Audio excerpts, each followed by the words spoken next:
Welcome, investigator. Evil is on the rise. Crime is escalating. Our mission is to eliminate the crime by exposing evil, examine why it manifests, and highlight the brave souls that confront it every day. Join us as we work together to bring justice to every victim. Welcome to All Things Crime. Here's your host, Jared Bradley. Hey, everybody. It's Jared with All Things Crime. Welcome to another episode. I have an amazing guest this morning, Kim Davis from the podcast Slaycation. We're going to have a little bit of fun today, and hopefully just talking with Kim. I'm already in love with her. She's I highly recommend you go over to Slaycation as a podcast, but wanted to get Kim on for a couple of different reasons. Number one, crime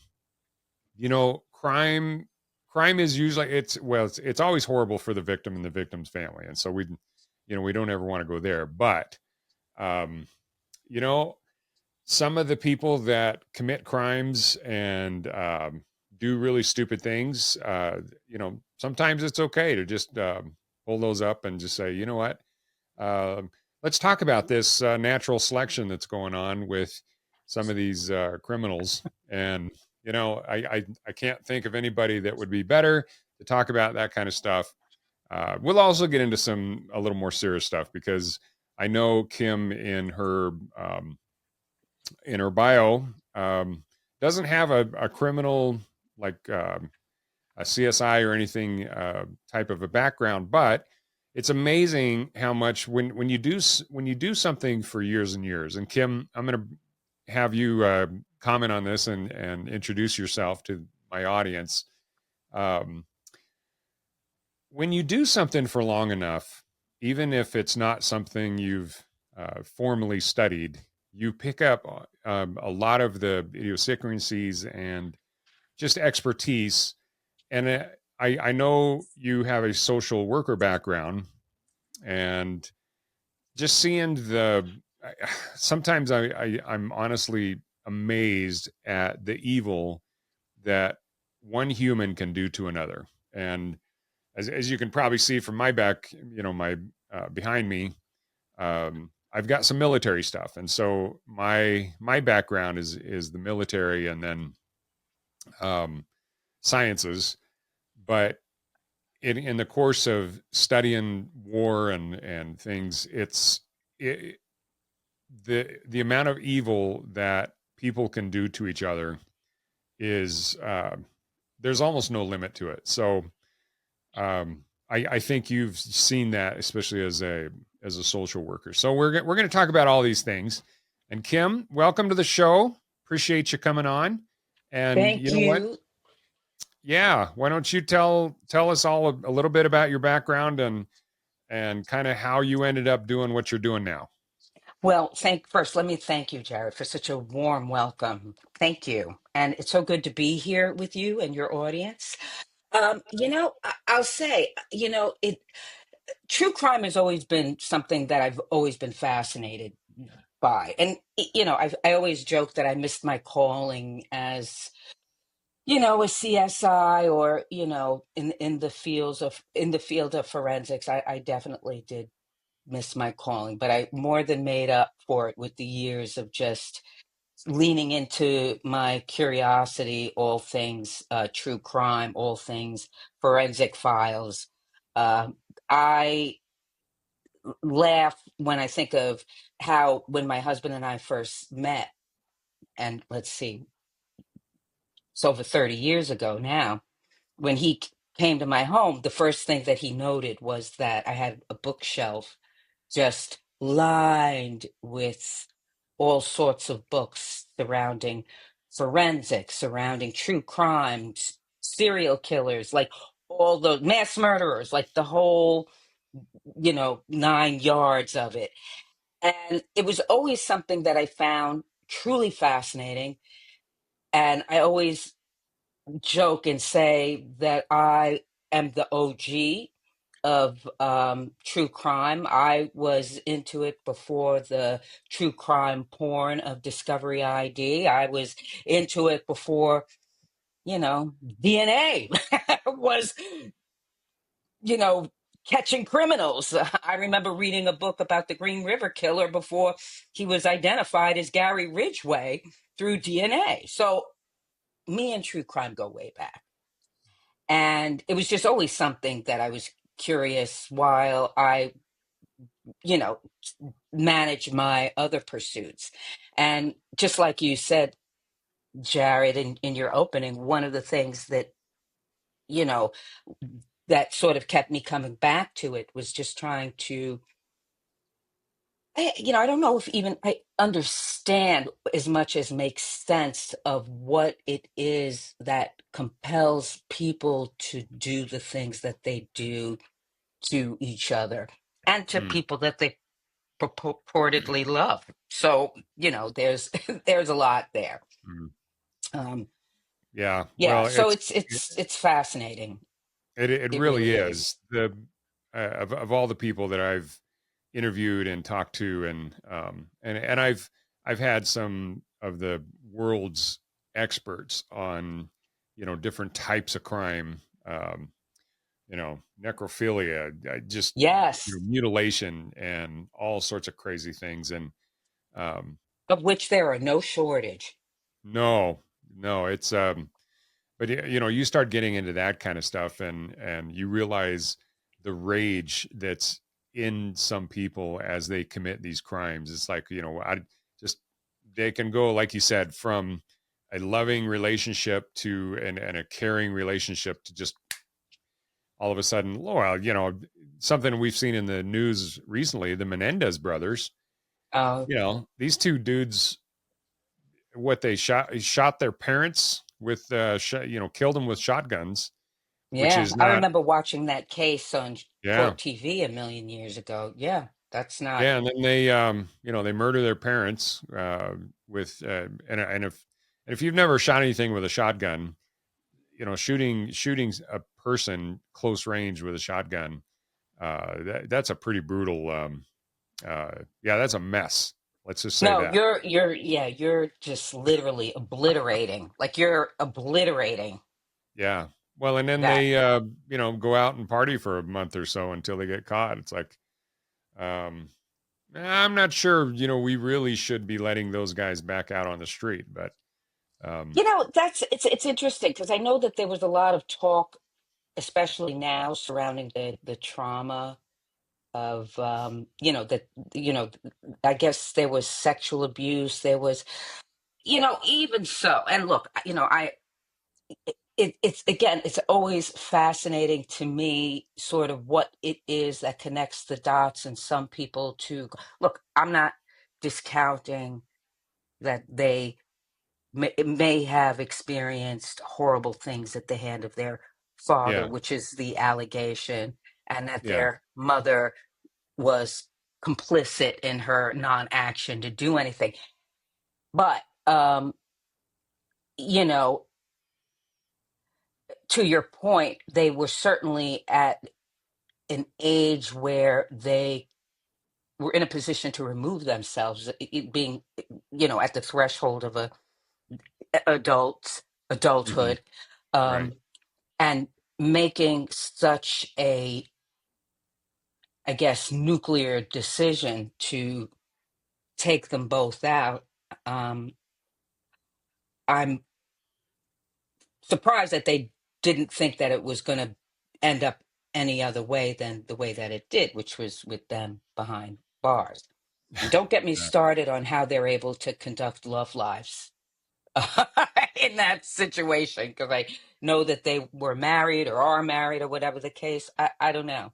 I don't know. I mean, look, and as somebody that has, worked in social work and understands, the complexities of just trauma and the things that it does to a person and how it impacts them moving forward. I get that, that there likely could have been trauma, but yeah, it is an interesting thing to take a shotgun and literally just blow them both away. yeah, Uh, and what and in a situation where they were not actively fearing for their personal safety. So in Oh, other sure. words, Well, yeah, they yeah.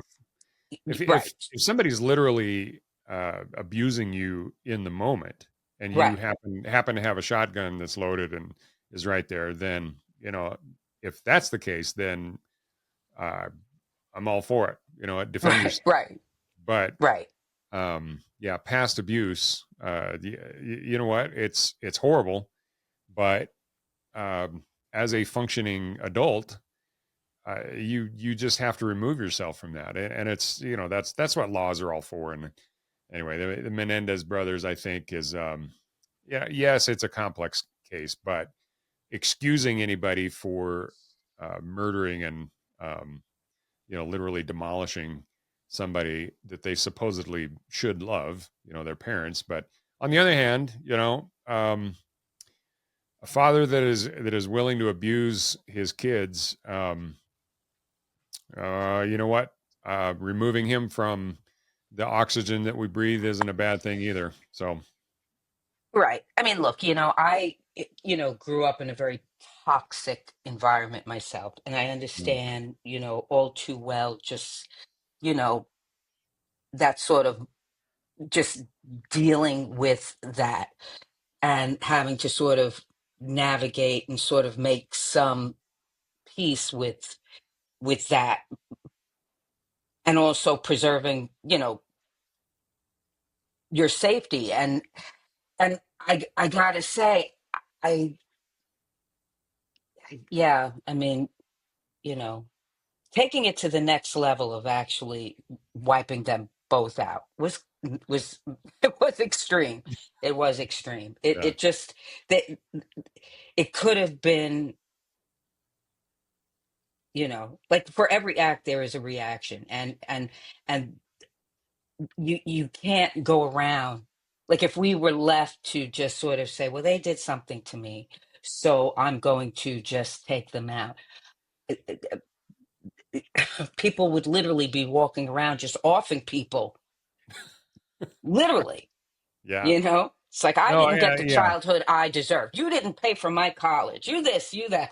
Oh, yeah. Well, it's especially in today's day and age, we are talking about, some of the entitlement that's around. And Oh my God. if everybody reacted in a explosive or violent way to every wrong that they perceive that they have, it's like, yeah, it would literally be just carnage in the streets. So Oh, our, I I mean, think I totally. think one of our capabilities that most humans have to forgive and forget is what keeps society in check a little bit. Right, Our right, right. ability, I mean, especially you being there right in the middle of New York. It's like your capability of just kind of ignoring whatever stupid things are going on around you and moving on with your life. I think surrounded by what 10 million people every day. Um, yeah, yeah, as I was saying earlier, I grew up in Idaho, man. I visit New York for a couple of days, and then I'm like, I got to decompress. I got to get out of there. There's that's there's me going to there's the just too much. I supermarket, just honey. can't do it, man. Yep, that's me going to the supermarket, honey. I'm like, oh, no, but I get it. It really is that Yeah, type of just, again, you walk out, you could almost just feel the electricity in the air, the buzz, which is yeah. why it's one of the things that when I leave this city that I'm so acutely aware is just that calm. It's that you really feel like you can just unplug and just chill. But Oh yeah, yeah. the Menendez brothers, they got a lot going on. We had covered a story. I don't know if you'd heard of this case, Jared. It was a guy by the name of Joel Guy Jr. and took place in Tennessee. Um, and he had come to visit his parents for Thanksgiving. It was Thanksgiving. He came to, and he murdered them, just Hmm. took him out. And And I'm telling you, what you're going to want to do to be truly fascinated is Google this when you get off with me, because it is going to blow your mind.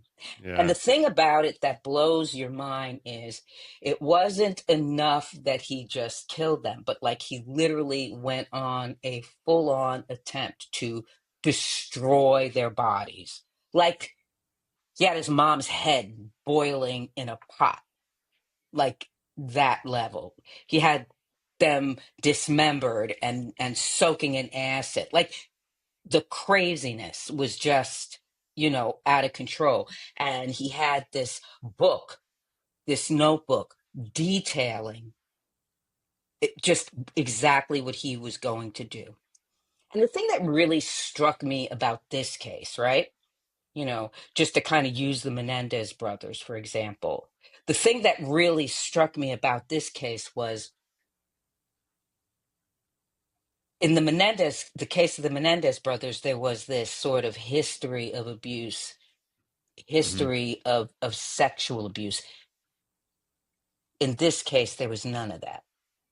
He reportedly came from, very loving parents. Um, he was the only child of his mother. I'm spacing on her name, but he was one of four, the only son of his father. His father was married previously, had three daughters, and uh, and it was a beautifully blended family. I mean, usually when you hear stories about people that married and there's like children from the first, there's always like this sort of contention. But not so in this case. I mean, um, when the daughters were speaking about their stepmother, it was with genuine affection. I mean, they Mm. really accepted and loved her as their second mom. And I think this case kind of had me, I guess, of all the cases where it was like, wow, what motivated that? What set that off? I mean, I can tell you it was greed. It was greed. It was just wanting to be able to access their money. Mm. Yeah, that's Yeah. one of the seven sins, that Yes. that'll drive people to do uh, crazy, crazy things. And Yes. yeah, Yes. so I mean, and look, it's not even good to do things. It's not even good to hurt people that have done harm to you or have, you know, but yeah. it is just absolutely perplexing to think that that he could have done this to people that have done nothing but show him love and affection and have supported him. And why? So that he could have the So house. Like, yeah, you think the only thing that they didn't do for him was give him all the money that he wanted? no, but see, that's the thing. They did. See, in this particular case, like the story was that was they were pretty much bankrolling his life. He was in he was they was paying for his college. They was paying for his living expenses in college. They were, paid for his car insurance, the rent on his apartment. He was living out of state in Louisiana. Um, Mm. the thing was that for whatever reason, he was about 28 at this time. I don't know what it was that he didn't ever complete his undergraduate education, wasn't really clear on that. And then, and rightfully so, his parents were getting ready. They wanted to retire. They wanted to retire as it is their absolute right to do. And what had happened was they had kind of sat down together and looked at their budget and was like, we could retire. We just can't keep bankrolling this grown ass man, really, who by all intents and purposes is a grown ass man now. Yeah. And, and basically they said to him, look, you're going to have to figure it out. We're getting ready to retire.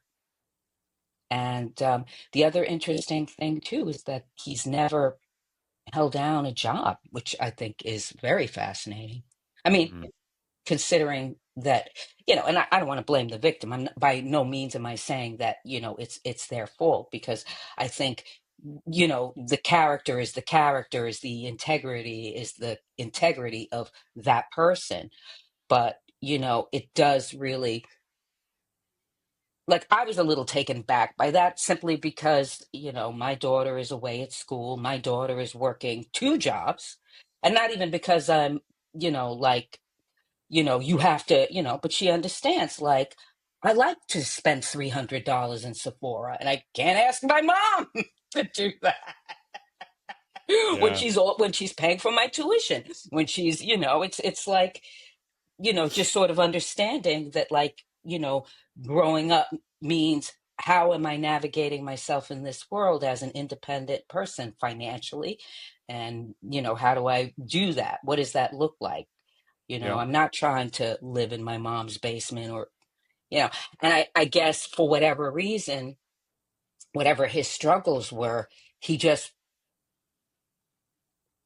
didn't do Well, that, wasn't, and he just, upon hearing that, decided that he needed to rid his parents so that he could, yeah, get all their and money and get all their money. yeah. I guess live his best life. He was trying to make it look like his father. He tried to set it up so that it looked like a murder suicide. Although I don't know how you would do that when you've dismembered both of them and put them in vats. But you know what? Who Yeah. said that they When were it, smart? Who says that this is well thought out? yeah. Well, as I think, as both of us know, the more we research some of these cases, we're just like, uh, what was that dude thinking? It just, Oh, you know, they, completely. they, they get into these emotional, uh, negative spirals, and the, the actions that they decide to ultimately take, uh, Yeah, like, Jared, what the heck there's just, happened? yeah, there's like almost zero common sense and logic involved with it. It's just so emotionally wrapped into it that they just, they'll just go crazy with it. But I don't, I don't think about, uh well, and it's really hard for me to even relate to it. Growing up again in Well, Idaho, my dad was a rancher, worked hard his entire, I mean, this kid, my dad, yeah. when he was a kid, would Hmm. literally get up at 4 a.m., go milk the cows before he had to get on the bus to go That's to pretty school, amazing. and That's then pretty amazing. never was able to do anything after school because he immediately had to come home because he had more chores. He had to milk the cows again. And, he and his two brothers and, well, his sisters too, they, that's just what they did, growing up on a ranch. And well, the town that he grew up on, it was 300 people. And so, that was just the life of their family, and that's how he grew up. And um, so the concept of uh, never having a job, even when you're 28 years old, and a big part of that is, Well, we, I'm sure you had a job at 28, Jared. I'm sure. And yeah, again, and it's interesting that you said that, because that's, sorry to cut you off, but I just, you spoke to something to me, just by saying, that there are certain things that, like, when I'm researching a case, um, there are clearly things that, most of it, actually, if I'm being honest, that I just can't relate to. I can't give voice to. Like, even from the oh yeah, perspective of yeah. like, having worked in social work, and there are just certain things that I just can't relate to. And it puts me at sort of like this, yeah, never in a million years would this be any of what I would do. Well, for sure. And that's growing. So, fast forward, I'm a kid, and I'm, going through high school, and I'm the second of seven, and so Right, uh, right. my parents were like, "Hey, if you want to go to prom, you want to take a girl out on a date, you want to buy, get a car, you better get a job, boy." Yeah, And I was, in fact, I got accepted to a college, and I went to my parents and I'm like, "Hey, I got accepted to the school, and but how am I going to do it?" And my dad looked at me and he said, "Figure it out." He's right, like right, he's like, I've got to support all these other kids, and my family. You're a man. You're right, 18 now. right, Um, right, right. Well, he'd taught me how to work. I'd done lots of things, with yard work and working out on farms and all that kind of stuff. And so he's like, "You better figure it out, because I don't have, I can't just, shell out all this money for you." And I think that's honestly the best thing that ever happened to me, because, um, right, right, right, right. ultimately, Totally. I had that summer job, but of course, having fun at the same time once you graduated high school, it's not like your savings just pile up. So, Right. No, but, no. I started looking at different ways of, taking out loans and things like that, and I didn't want to be hugely in debt, and so I was like, well, you know what?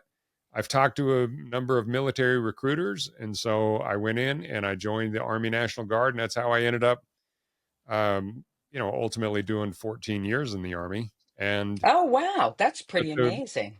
yeah, well, but the thing is that that kind of an experience shaped me into hugely into who I am now. And had I not gone through those tough times, the in everything from the decision to the physical part of it to the mental, how do I get my way through this thing? How do I get to the other side of this obstacle? I think every single one of us has to go through some, regardless of what it is. If we don't go through that, then we end up to be just this weak, just pathetic on, and I shouldn't say pathetic, but No, just you a, could say pathetic. yeah, all right. Um, but I think again about like the Menendez brothers. What kind of stress, and I take out the fact that the dad was abusing them. What did the dad teach them? What kind of uh, yard work? What kind of uh, did they ever have to clean their own rooms? Did they ever have to do anything that they didn't want to do in order to learn it's like part of me when I tell my kids, "Hey, clean your room." Part of that is because, yeah, you know what? Sometimes it's actually difficult to get into your room because there's so much crap in front of the door that when I open the door, I literally have to shove it. So, part of that is like, yeah, this is my house, and I really don't like rooms that are just complete trash. But having three Right. teenage boys right now, Yes, that's yes. So the almost a struggle, the reality. struggle is real, right? The struggle is real. How old Yeah, are they, Jared? but at the same time, my How boys, how old they are your they boys?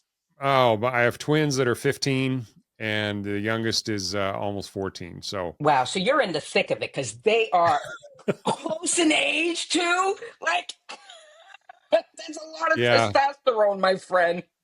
Oh, yeah. No, So it's you got right. No, I hear I, you. I'm full blown into the battle here, Yes, but at the yes. same time, I'm like, you know what?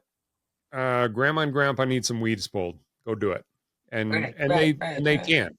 Yeah, And they and can. it takes a little coaxing, but Isn't it true? when yeah, when they actually get into it, they know how to work. They know how to They know how to grind.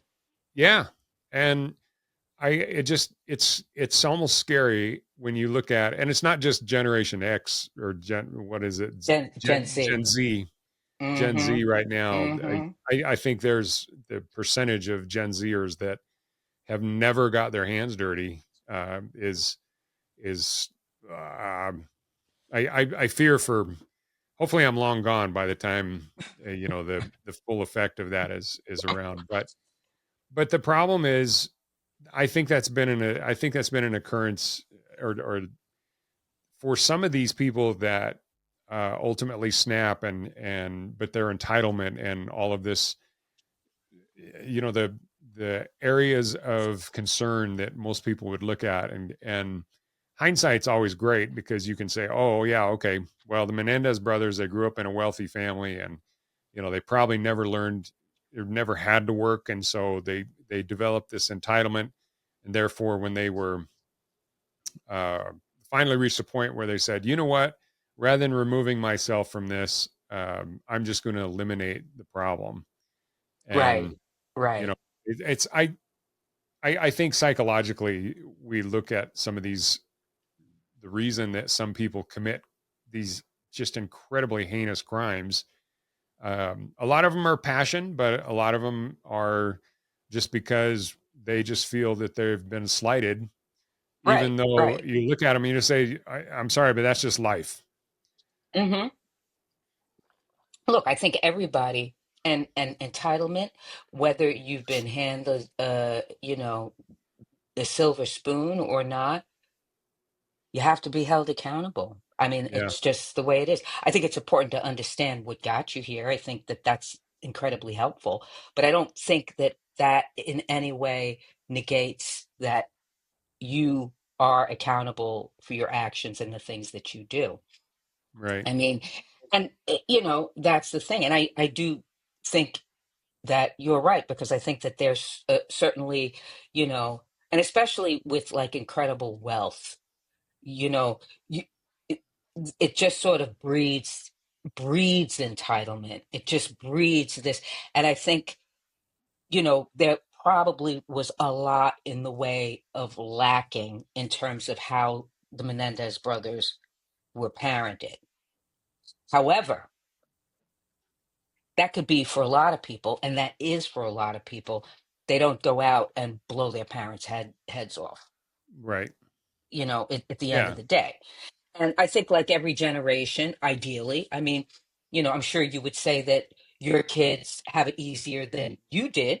And I'm sure, like with every generation, we try to, give our kids more. We try to, do more. I mean, I have an only child, and I was very mindful of the fact that as raising an only child kind of lent to it that, like, there was no precedent being set, so I got to really interact with her very organically about the choices I made and the decisions I made regarding how she was being raised.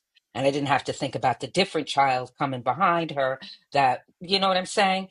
yeah, Um, but the thing that I was always very aware of was that she needed to understand that while she was privileged in the way that she got a lot of things that she wanted, okay, she needed to understand her privilege, and she needed to understand that as she grew, and that she had to understand that she was forging a life for herself. She was creating her own independence. And I had said to her that it was her responsibility to, that if she wanted to go to college, I did. We were not really in a position that we could bankroll $72,000 a year education, like and I had said, I had said to her, if this is something that you want, yeah, and I had said this to her, when she was in high school. I said, if this is something that you want, you're going to have to work for it. You're going to have to get the grades. You're going to have to get the scholarships. You're going to have to make it work somehow, because, you know, yeah, I don't want to take out a second mortgage. I don't want to have to do all that. I'm not doing all of that. And, yeah, and I think it's important to have those kinds of conversations, especially, when you're in a position. I mean, we're not wealthy by any stretch of the imagination. You understand what I mean? But oh yeah, just, you know, just understanding that our role as parents, okay, is to prepare them, to guide them, okay? um, and let them sort of figure it out for themselves. Yeah. Oh, yeah. Well, Yeah, and that was the thing. I mean, my yeah, daughter ended up, yeah, she ended up getting a very good scholarship at a school. yeah, good Um, for her. yeah, I mean, and because it's like she got the memo, and just sort of understanding that, like, you know, you are going to be left to figure this out. So either you're going to do it or you're not. But either Yeah. way, it's on you. Thanks for joining us. Your attention today brings us one step closer to exposing and eliminating the evil that brings crime to our communities. Hit subscribe and share this episode. Together, we will bring justice to every victim.